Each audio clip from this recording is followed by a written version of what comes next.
Jésus, ensemble réunis comme un seul homme, nous voici encore une fois à tes pieds pour te dire Kumama, Kumama Yes, Kumama Lissus, Kumama Libella.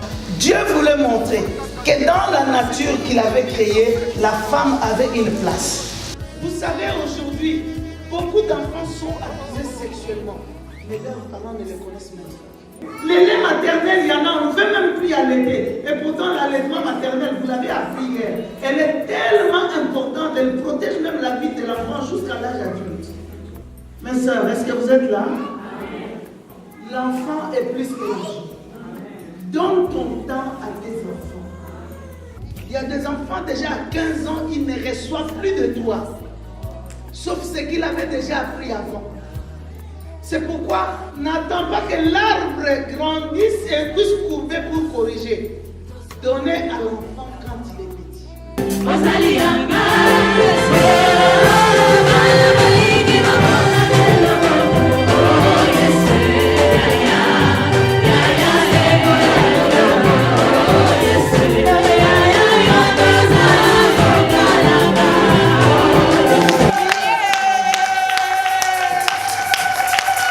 Sans plus tarder,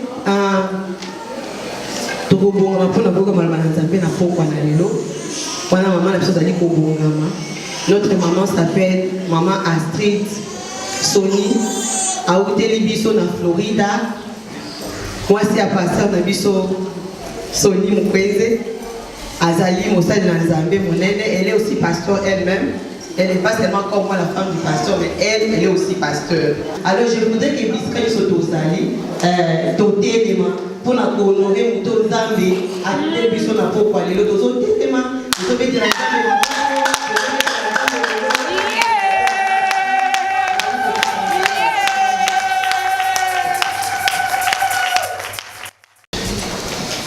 Oh, gloire au Seigneur, que le Seigneur soit loué.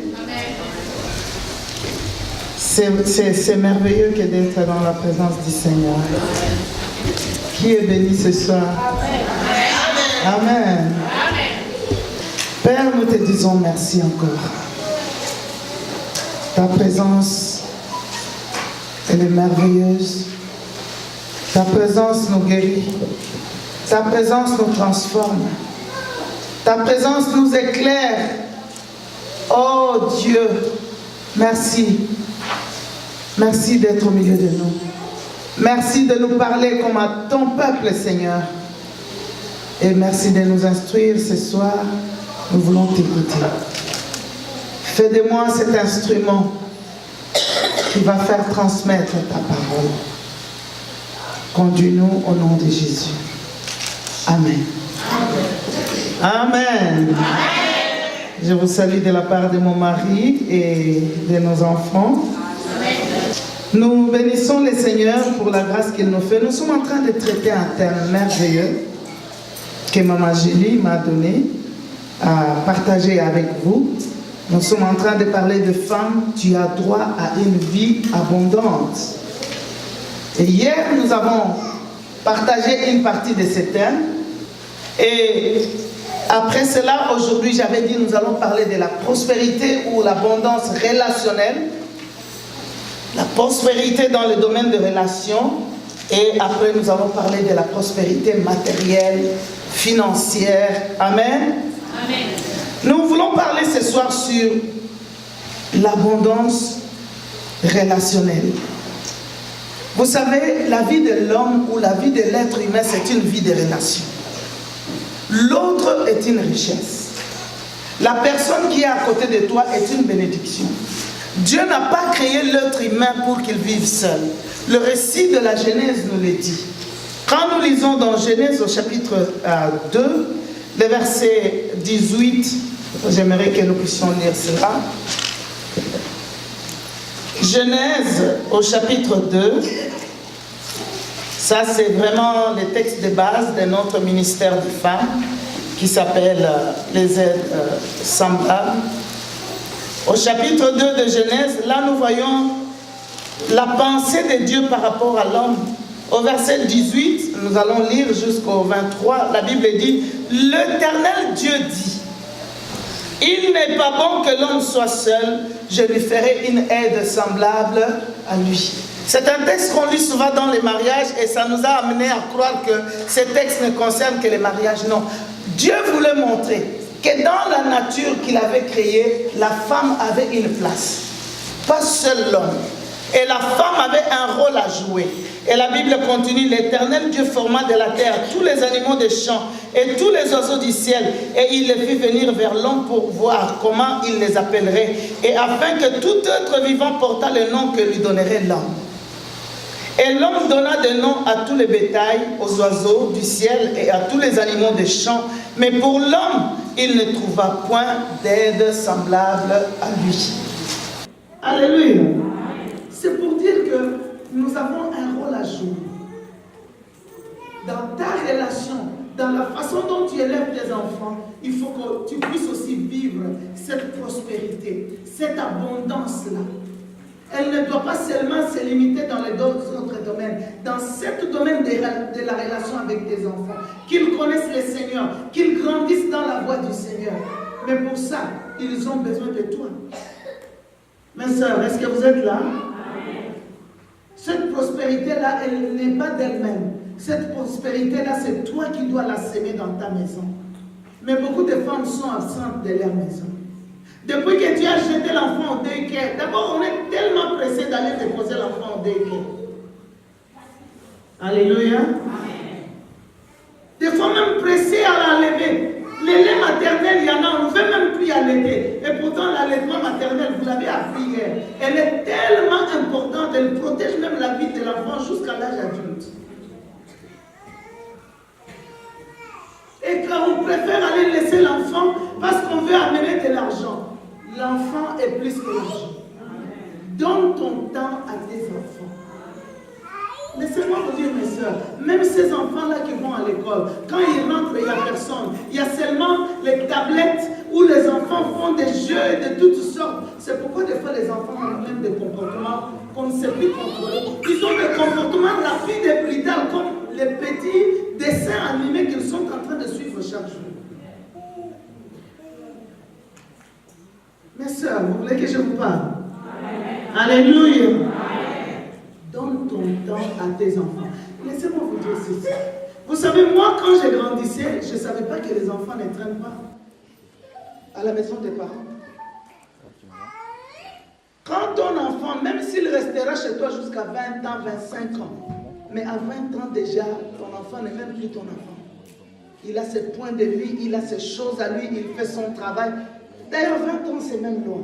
Il y a des enfants déjà à 15 ans, ils ne reçoivent plus de toi. Sauf ce qu'il avait déjà appris avant. C'est pourquoi n'attends pas que l'arbre grandisse et puisse courber pour corriger. Donnez à l'enfant quand il est petit. Je n'aimerais pas ici parler de trop de choses. Vous savez, aujourd'hui, beaucoup d'enfants sont abusés sexuellement, mais leurs parents ne les connaissent même pas. Quand je parle d'abus sexuels, je ne parle pas nécessairement de viol. Les abus sexuels sont de multiples façons. Il y a des enfants qui sont abusés sexuellement parce que quelqu'un les a touchés avec leurs doigts dans leurs parties intimes. C'est un abus sexuel qui détruit la vie de l'enfant. Et quand je parle d'abus sexuels, peut-être vous n'avez jamais entendu, je donne tout un cours sur l'éducation sexuelle des enfants. Je fais même des fois des réunions sur les abus sexuels. C'est quelque chose que les parents ont besoin de comprendre. Beaucoup d'enfants sexuellement abusés n'ont jamais même dit à leurs parents par peur de diviser la famille.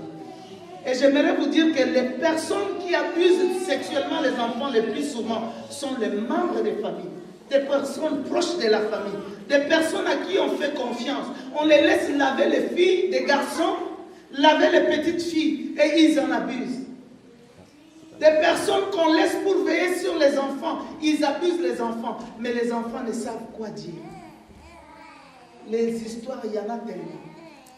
Dans une conférence que je tenais quelque part, mais j'ai enseigné sur le fait de briser le silence, de savoir dénoncer ceux qui vous ont abusé. Et ça, c'est ce que j'aimerais dire aussi dans cette salle. Si vous-même vous avez été abusé sexuellement, vous êtes marié, vous êtes dans un foyer, vous avez besoin de parler de ces abus sexuels, de dénoncer ces gens-là. Même si vous ne pouvez pas les voir, allez voir un serviteur de Dieu. Parlez de cette chose qui vous a été faite. Sinon, vous allez même détruire votre propre foyer. Parce que cela vous ronge et même vous amène à ne pas vous accepter. Ça vous amène même à avoir un dégoût vis-à-vis d'un homme, si c'est un homme qui vous a abusé sexuellement. Pendant cette réunion-là, on a eu des gens, sans même demander, qui s'est levé pour venir dire, moi j'ai été abusée. Mais j'étais très touchée par l'histoire d'une femme. Elle s'est levée pour dire, elle a commencé à pleurer. 65 ans. Mais elle a été abusée à l'âge de 15 ans. Et ces jours-là, c'était le premier jour où elle parlait de cette histoire. Mais elle sanglotait comme si c'était hier que la chose est arrivée. Mes sœurs, ce n'est pas une blague. N'expose pas tes enfants aux abus sexuels. Tu es une mère, protège tes enfants. Ne cherche pas seulement l'abondance de l'argent, mais qu'il y ait l'abondance dans ta maison, que tes enfants grandissent épanouis, grandissent dans la protection, grandissent en ayant une mère qui a été là pour nous, jusqu'au jour où nous étions capables de nous défendre nous-mêmes. Alors, elle a retrouvé son chemin du travail. Quand tu prends des décisions, même dans la maison avec les papas, entendez-vous comment vous pouvez utiliser votre travail. Pas seulement chacun de vous court au travail. On jette l'enfant aujourd'hui à gauche, demain on va le jeter à droite, après-demain, l'enfant ne connaît pas leur maison, c'est où. 4, 5 maisons, l'enfant doit être pendant un mois, pendant une semaine, pendant 2 semaines. Non. Nous avons besoin de prendre nos responsabilités. Est-ce que je parle à une personne ici? Amen. Alléluia. Amen. Oh, je n'ai pas assez de temps pour parler de toutes ces choses. Mais j'aimerais peut-être terminer notre sujet pour parler de l'abondance matérielle. Vous savez, c'est la pensée de Dieu. Que nous puissions matériellement être riches. Tu ne peux pas lire la Bible et ne pas voir que Dieu veut que ses enfants soient prospères. J'aimerais que nous puissions lire un texte qui parle de notre Père dans la foi, Abraham. Genèse au chapitre 12. La Bible dit ceci. L'Éternel dit à Abraham, va-t'en de ton pays, de ta patrie et de la maison de ton père dans le pays que je te montrerai. Je ferai de toi une grande nation. Dieu appelle Abraham. Abraham n'était pas un enfant de Dieu. Il était un païen. Il était quelqu'un qui ne connaissait pas Dieu, qui adorait d'autres dieux. Mais quand Dieu l'appelle, Dieu lui dit, tu dois quitter la maison de ton père, quitter ta patrie, et je te montrerai là où tu dois aller. Il a accepté. Et dès qu'Abraham accepte, écoutez ce que Dieu lui dit au verset 2. De manière à ce que vous ne manquerez de rien, vous serez capable de prêter aux autres. C'est la volonté de Dieu pour toi. C'est pourquoi si tu ne crois pas, tu n'auras pas ça. Mais tu as besoin de croire que Dieu veut que ta vie soit une vie abondante, ta vie soit une vie épanouie, ta vie soit une vie prospère. Lisons le verset 13, le chapitre 13, pardon. Il dit, Abraham, nous sommes au chapitre 12. Verset 5. Abraham prit Sarai, sa femme, et l'autre fils de son frère, avec tous les biens qu'il possédait, et les serviteurs qu'il avait acquis à Charan, ils partirent pour aller dans le pays de Canaan, et ils arrivèrent. Abraham parcourut le pays jusqu'au lieu nommé Sichem, jusqu'au chêne de Morée. Verset 7, l'Éternel apparut à Abraham et dit, je donnerai ce pays à ta postérité. Abraham bâtit là un autel à l'Éternel qui lui était apparu. Je vais dire 2 choses. D'abord, quand il sort, il a Lot, il a Sarah. On dit le bien, on ne cite pas ces biens-là. Qu'est-ce qu'il avait?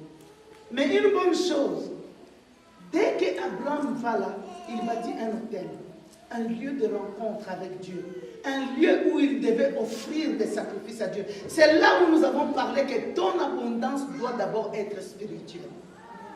Si ton abondance n'est pas basée sur le socle de ta vie spirituelle, elle est nulle, elle n'a même pas d'importance. Abraham bâtit un autel. Et au chapitre 13, la Bible dit, Abraham remonta d'Égypte vers le midi, lui, sa femme et tout ce qui lui appartenait, et Lot avec lui. Abraham, écoute, la Bible dit, Abraham était très riche en troupeaux, en argent et en or. Alléluia. Amen. Il dirigea ses marches du midi jusqu'à Bethel, jusqu'au lieu où était sa tente au commencement, au lieu où était l'autel qu'il s'est fait précédemment. Et Abraham invoqua le nom de l'Éternel. Sa relation avec Dieu. Mais la Bible dit qu'il était riche. Dieu l'avait béni. Dieu veut bénir tous ses enfants. Dieu veut que ses enfants vivent en paix. Vous savez, être prospère ne veut pas dire que tu dois avoir seulement des millions. Alléluia. Amen. Mais si tu as des millions, ma soeur, cette église aura un temple. Vous aurez un temple à vous. Les enfants de Dieu croient que ce n'est pas la volonté de Dieu qu'on soit riche entre-temps. Les lieux de culte, ils n'en ont même pas. Pour adorer les dieux là. Qu'on dit, notre Dieu, c'est le créateur de toutes choses. Vous n'avez même pas un temple. Mais vous pensez que la bénédiction, la prospérité ne devait pas venir de Dieu. Non. C'est la volonté de Dieu que vous soyez prospères. Tous ceux qui ont servi Dieu, Dieu les a bénis. Alléluia. Amen. Et je vais aller rapidement dans 3 Jean. 3 Jean, c'est avant Apocalypse, avant Jude et Apocalypse. Le verset 2 dit, bien-aimé, je souhaite que tu prospères à tous égards et sois en bonne santé comme prospère l'état de ton âme. Je veux que tu prospères en santé, en famille, dans l'éducation de tes enfants, à tous égards, que tu puisses prospérer. Que tu aies les moyens, qu'il ne manque pas de nourriture sur ta table. La Bible dit, quand on dit l'Éternel est mon berger, la Bible dit qu'il va dresser une table pour toi en face de tes adversaires. Si Dieu veut dresser une table pour toi, c'est un Dieu abondant. Il veut que tu sois dans l'abondance. Il ne veut pas qu'il manque de la nourriture dans ta maison. Et c'est ça l'abondance, c'est ça la prospérité. C'est comme nous avons dit, elle va commencer spirituelle. Mais alors, l'abondance ou la prospérité, est-ce qu'elle peut égarer quelqu'un? L'abondance ou la prospérité, est-ce qu'elle peut égarer quelqu'un? Oui.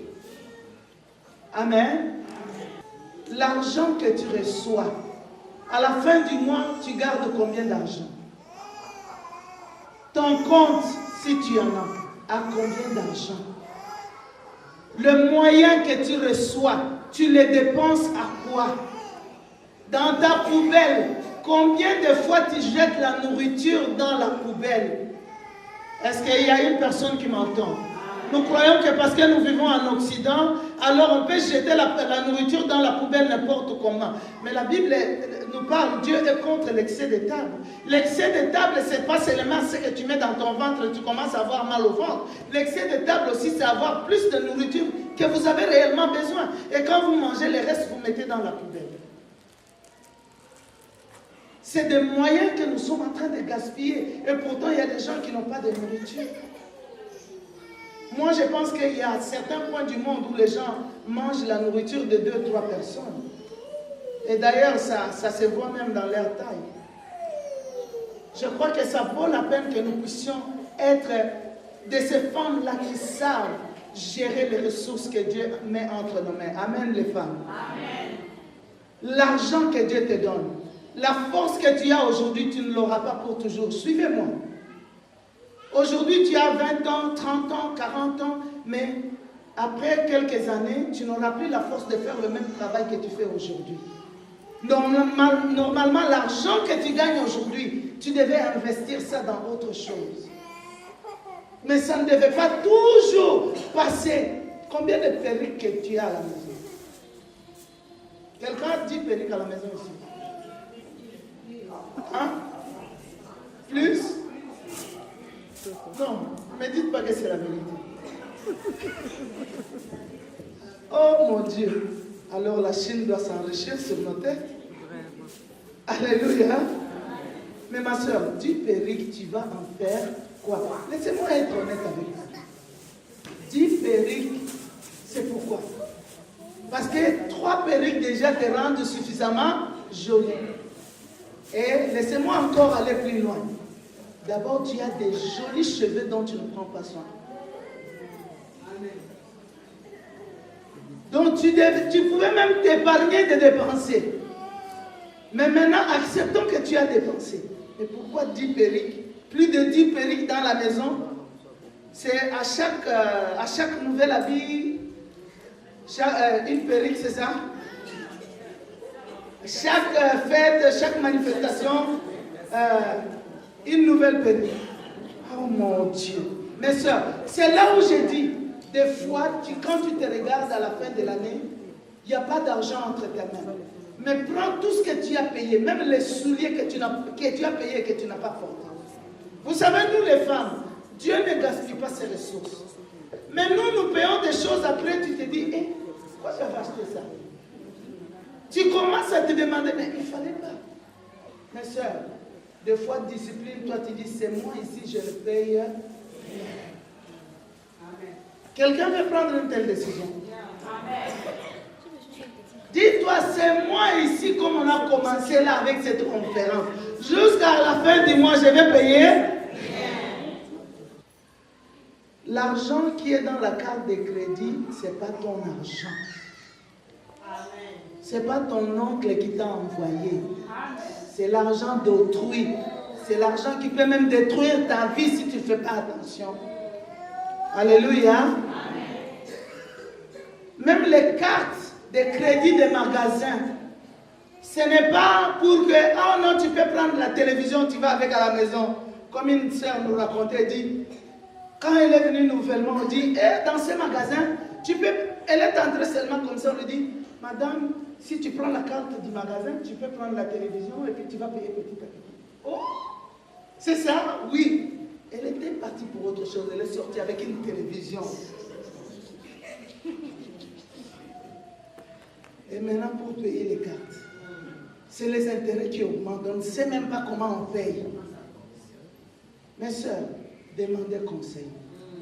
Mais laisse-moi te dire, la carte de crédit, elle peut être importante si vous avez certaines choses à faire pour construire votre crédit ou quoi. Mais sachez d'abord même la façon dont vous payez vos factures, d'électricité ou de quoi, c'est déjà quelque chose qui construit votre crédit.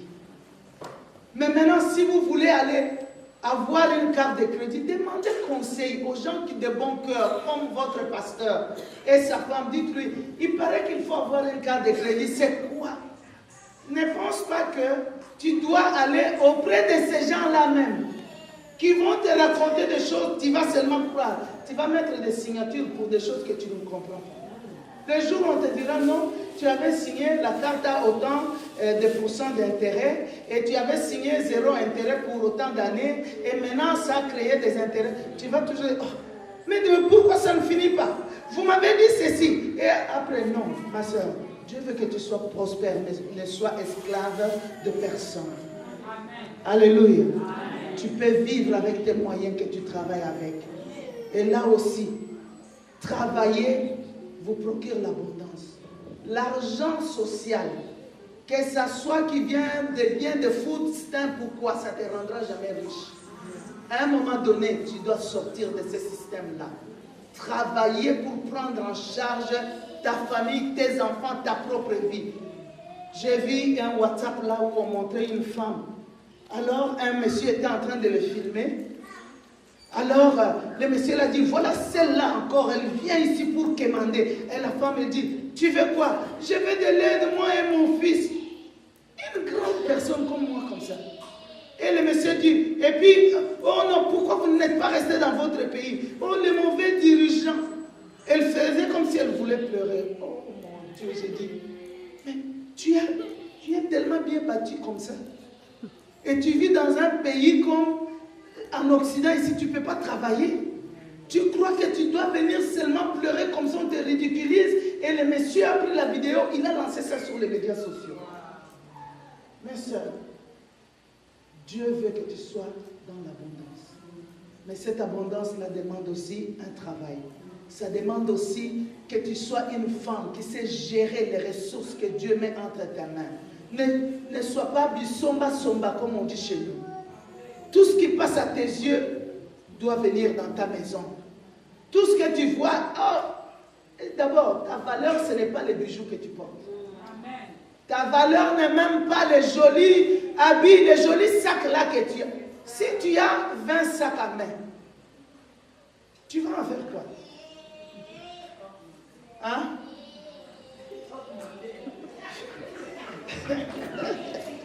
Oh mon Dieu. Je sais que quand je dis ça, vous me regardez. Mais 20 sacs à main, est-ce que c'est beaucoup?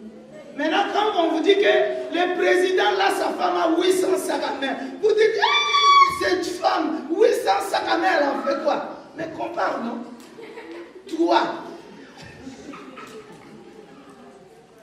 Toi, tu en as 20. Elle est la femme d'un président, elle en a 800. Donc, vous êtes la même chose. Alléluia. Mes soeurs, il y a des choses, des fois, qui sont des charges inutiles.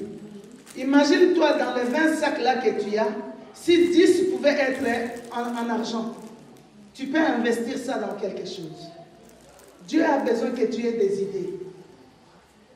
Je vais peut-être dire une dernière chose. Une dame a pris l'argent qu'elle a eu. Elle a donné à une autre dame, elle a dit, aide-moi. Cette dame a pris l'argent, elle est allée au pays, elle lui a payé une parcelle. Après qu'elle a payé, elle a dit à la dame lui a donné encore une somme d'argent, elle lui a construit une maison. Je vous dis une histoire vraie. Une personne vraiment très fidèle. Aujourd'hui, cette dame l'a dit, quand je regarde cette maison, j'ai dit, moi je peux aussi construire une maison. Mais c'est l'argent qu'elle avait. Si elle n'avait pas utilisé ça pour faire ce que cette dame-là l'a conseillé, ça serait déjà consommé. Peut-être dans le perruque, peut-être dans les bijoux ou dans quelque chose. Mais aujourd'hui, c'est une maison avec clôture en moellon, construite par l'argent d'une femme seule. Elle peut ne jamais habiter cette maison-là, mais elle peut l'utiliser. Et les moyens peuvent être des moyens qui vont l'aider elle-même. Mes sœurs, l'abondance est possible. Et c'est la volonté de Dieu pour toi. Est-ce que tu peux te lever là où tu es?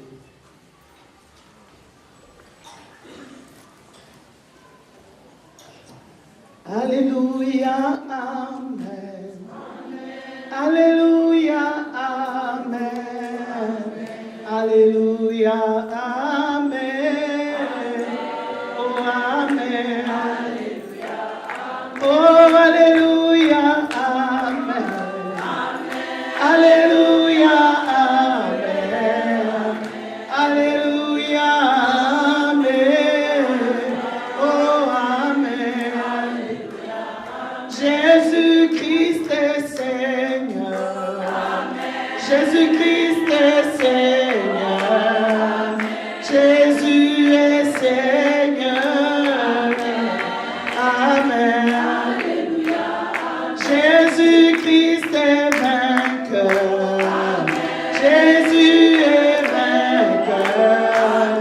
Jésus est vainqueur. Amen. Nous t'élèvons Jésus. Nous t'adorons Jésus. Nous t'élèvons Jésus. Oh, Amen. Nous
nous prêchons, Dieu parle à chacun de sa façon. Ce que tu as reçu, ce n'est pas ce que l'autre a nécessairement reçu. Mais j'aimerais que tu puisses sceller ces paroles que tu as reçues dans la prière. Que tu puisses prier le Seigneur pour dire, Seigneur, que ma vie change. Je veux vivre une vraie abondance. Abondance dans les relations. Abondance dans mon foyer, dans ma famille. Abondance avec mes enfants, dans la façon de les faire grandir. Mais je vais être une femme aussi responsable qui sait gérer les ressources que Dieu met entre mes mains. Élève ta voix. Prie pour ta vie, bien-aimée. Demande la grâce du Seigneur. Yahweh, naye kogumba melayo. Yahweh, naye kogumba melayo. Liboso nayo na pusani, naye kogumba melayo. Maboko nangai na tomboli, naye kogumba melayo. Yahweh,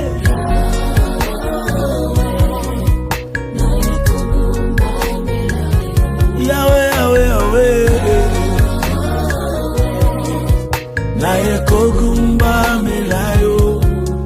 Liboso nayo na pusani, Yahweh. Maboko nangai na tomboli, Yahweh.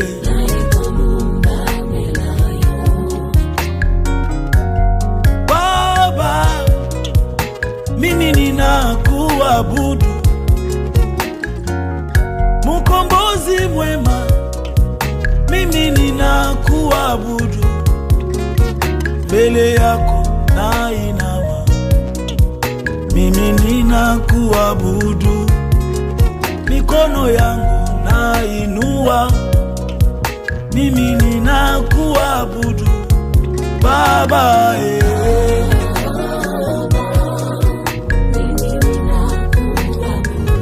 Baba wa majeshi, Baba, mbele yako Baba, mikono yako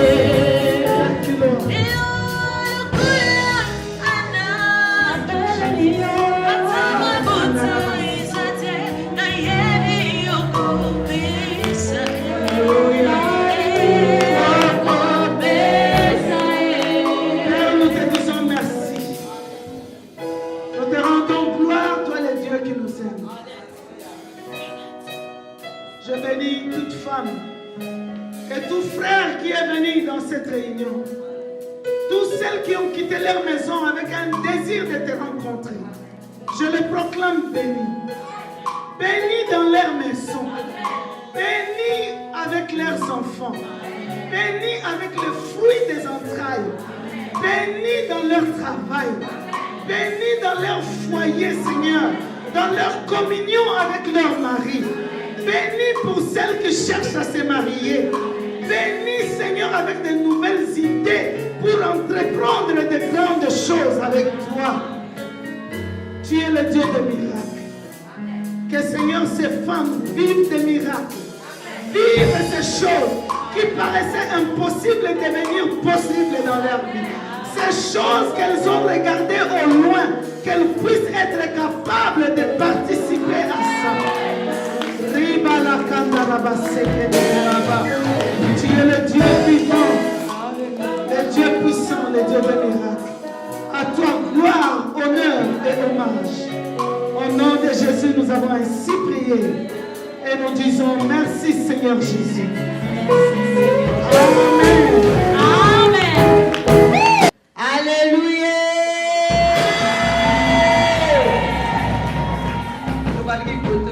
Alléluia.